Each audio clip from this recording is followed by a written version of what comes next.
ನಮಸ್ಕಾರ ವೀಕ್ಷಕರೇ, ನಿಮಗೆ ಮತ್ತೊಮ್ಮೆ ಪುಷ್ಪಲತಾ ಕಿಚನ್ಗೆ ಸ್ವಾಗತ. ಇವತ್ತು ನಾನು ಮಾಡ್ತಾ ಇರೋದು ಬೆಂಡೆಕಾಯಿ ಹುಳಿ. ನಾನು ಒಂದು 1/4 kg ಅಷ್ಟು ಬೆಂಡೆಕಾಯಿ ತೊಗೊಂಡೇನಿ. ಅದನ್ನು ಈ ಥರ ಸ್ವಲ್ಪ ದೊಡ್ಡದಾಗಿ ಹೆಚ್ಕೊಂಡೇನಿ.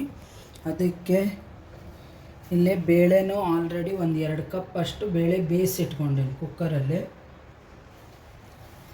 ಒಂದು 2 ಸ್ಪೂನಷ್ಟು ಒಗ್ಗರಣೆಗೆ ಎಣ್ಣೆ ಹಾಕ್ಕೊಂಡಿದ್ದೀನಿ. ನೀವು ಬೇಕಾದರೆ ಫಸ್ಟು ಬೆಂಡೆಕಾಯಿ ಫ್ರೈ ಮಾಡಿ ಆದರೂ ಇದನ್ನು ಮಾಡ್ಬೋದು. ನಾನು ಒಗ್ಗರಣೆ ಸಮೇತನೇ ಫ್ರೈ ಮಾಡ್ತಾಯಿದ್ದೀನಿ. ಇವಾಗ ಎಣ್ಣೆ ಕಾಯ್ದಿದೆ, ಅದಕ್ಕೆ 1 ಸ್ಪೂನಷ್ಟು ಸಾಸಿವೆ,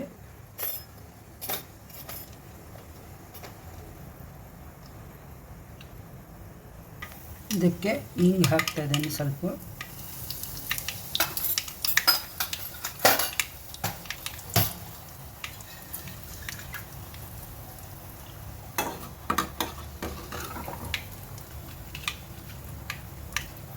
ಆಮೇಲೆ ಫ್ಲೇವರ್ಗೋಸ್ಕರ ಒಣಮೆಣ್ಸಿನ್ಕಾಯಿ ನೋಡಿ, ಒಣಮೆಣ್ಸಿನ್ಕಾಯಿನೂ ಒಗ್ಗರಣೆಲೇ ಆಗಿದೆ. ಇವಾಗ ಬೆಂಡೆಕಾಯಿ ಹಾಕ್ತಾಯಿದ್ದೀನಿ.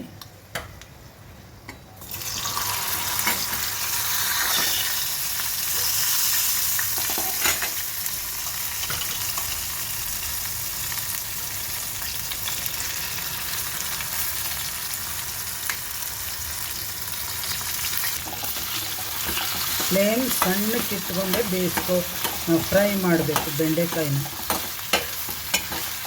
3/4 ಭಾಗ ಫ್ರೈ ಆಗಿದೆ. ಇವಾಗ ನಾನು ಉಪ್ಪು ಹಾಕ್ತಾಯಿದ್ದೀನಿ. ರುಚಿಗೆ ತಕ್ಕಷ್ಟು ಉಪ್ಪು. ನಾನು ಕಲ್ಲುಪ್ಪು ಬಳಸ್ತಾಯಿದ್ದೀನಿ. ನೀವು ಪುಡಿ ಉಪ್ಪು ಬಳಸೋದಾದರೆ 2 ಸ್ಪೂನ್ ಹಾಕಿ. ನೋಡಿ, ಬೆಂಡೆಕಾಯಿ ಫುಲ್ ಫ್ರೈ ಆಗಿದೆ. ಇವಾಗ ಇದಕ್ಕೆ ನಾನು ಸಾಂಬಾರು ಪೌಡ್ರ್ ಹಾಕ್ತಾಯಿದ್ದೀನಿ.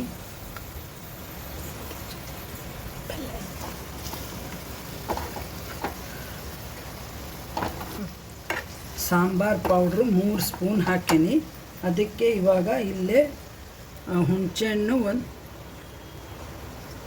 ಒಂದು 2 ಸ್ಪೂನ್ ಇದರಲ್ಲೇ ಹುಣಸೆಹಣ್ಣು ನೀರು ಲಿಕ್ವಿಡ್ ತೊಗೋತೀನಿ. 3 ಕ್ಯೂಬ್ ಬೆಲ್ಲ ಹಾಕ್ತಾಯಿದ್ದೀನಿ. ಇದಕ್ಕೆ ಬೇಳೆ ತುಂಬ ಚೆನ್ನಾಗಿ ಬೆಂದಿದೆ. ಇವಾಗ ಇದನ್ನು ಹುಳಿ ಪುಡಿ ಮತ್ತು ಉಪ್ಪು, ಬೆಂಡೆಕಾಯಿ ಎಲ್ಲ ಈ ಒಗ್ಗರಣೆ ಇದರಲ್ಲೇ ಮಿಕ್ಸ್ ಮಾಡ್ತಾಯಿದ್ದೀನಿ. ಬೇಳೆ